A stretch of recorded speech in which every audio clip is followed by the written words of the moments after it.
I called him the killer to his face. He didn't like that. Friends reveal they joked with McDonald's worker arrested for Tampa Bay serial killing because he looked like the suspect seen on CCTV. Colleagues of alleged Tampa serial killer Howell Emanuel Donaldson III joked with him that he looked like the suspect spotted in CCTV footage released by police. It has emerged. Donaldson, 24, is believed to be the maniac who shot dead 4 people in Seminole Heights between October 9 and November 14. In a Thursday morning court appearance, it was announced that he would be held without bond until at least Tuesday. He has not yet been charged, pending an indictment, State Attorney Andrew Warren said. But to his colleagues at the McDonald's in Ybor City, Donaldson was a regular guy, albeit an unusually reserved one.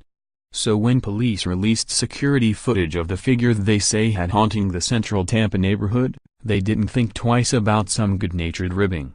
"We would tease him and say he was the killer, because he looked like the pictures," Gail Rogers told the Tampa Bay Times. "I called him the killer to his face.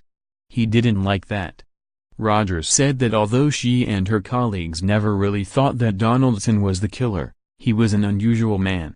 "He wasn't a friendly person," she said. "We were all like a family. He wasn't like the rest of us." But Donaldson's longtime friends and former classmates, who knew him as Try, said that he had undergone strange changes in recent months. As a child, friends said, he had grown up in a house that emphasized manners and politeness, and he had been likable and focused. "My mom always commended him for his manners and likability, and she still says he was the most likable kid that you could possibly ask for," said Tyler Gimbert, who was a close friend of Donaldson when they were kids. She started to tear up on the phone when I told her. "My dad too. It just doesn't make sense."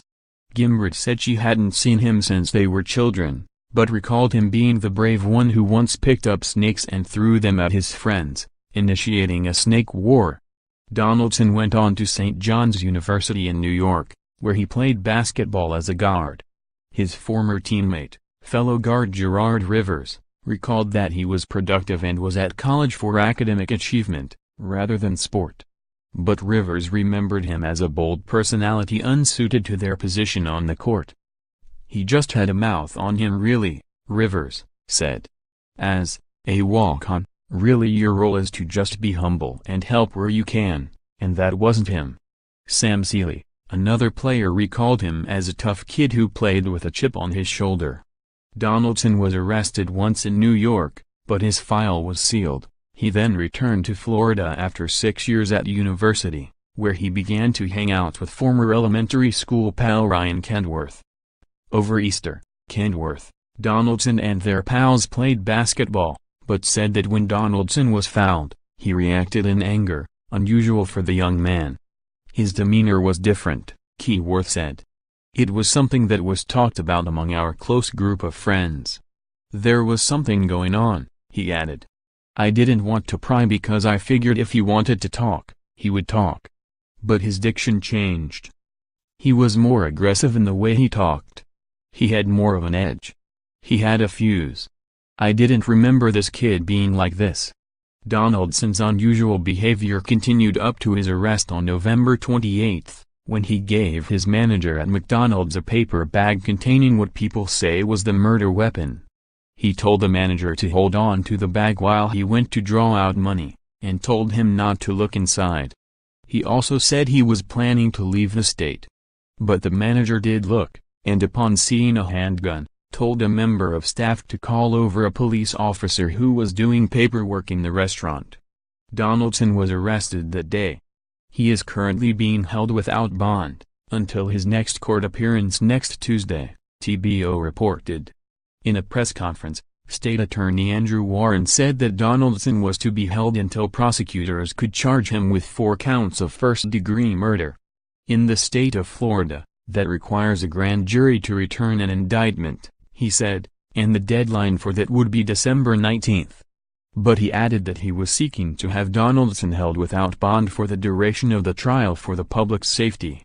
Warren was asked whether he would seek the death penalty in Donaldson's case. He has proven reluctant to pursue execution since he came to office 11 months ago, having withdrawn it from a series of cases, and would not be drawn on it here. The death penalty should be reserved for the worst of the worst in our society, and generally speaking a serial killer would qualify, he admitted.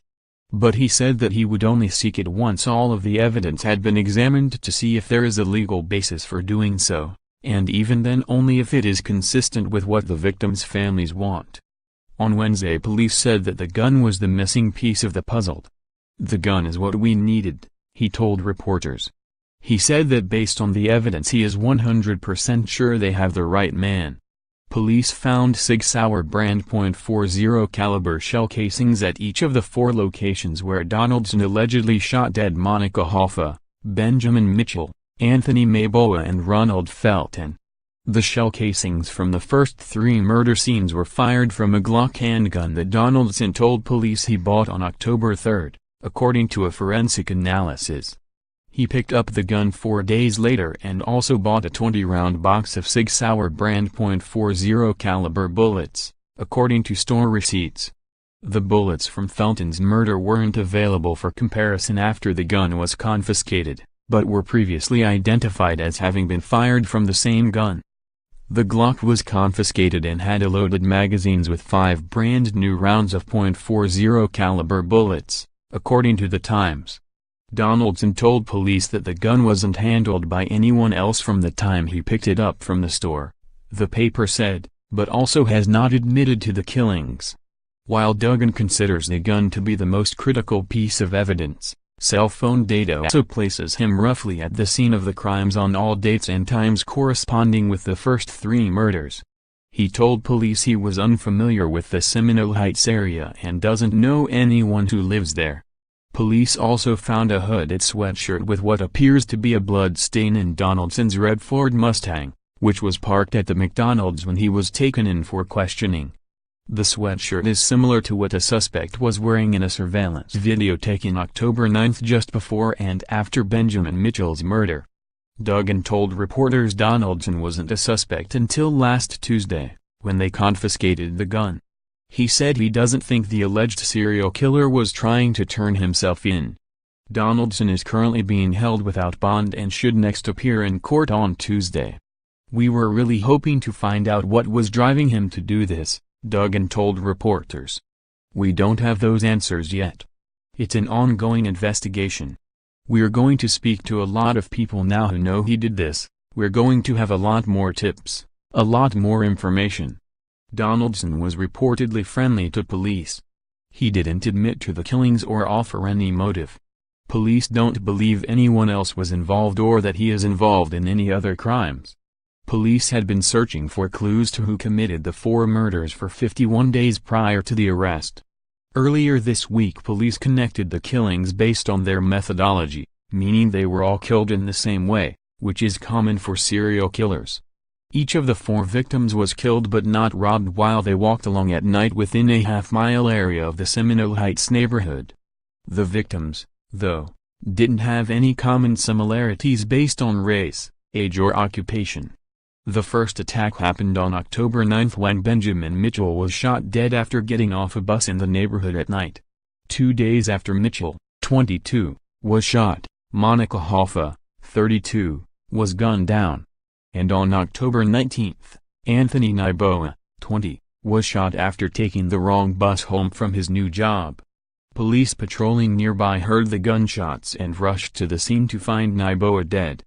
Then in late October Duggan released a blurry video of a suspect, who can be seen wearing a hooded jacket and walking down a street near one of the shootings. He then released another video on November 16 of who he believes is the same man, who was present near the fatal shooting of Ronald Felton. Felton was the last of the 4 victims to be killed, and was shot on November 14. Police said the victim, a construction worker and father of 3 adult children, was crossing at Nebraska and Wilder when a man dressed in all black came up behind him and shot him.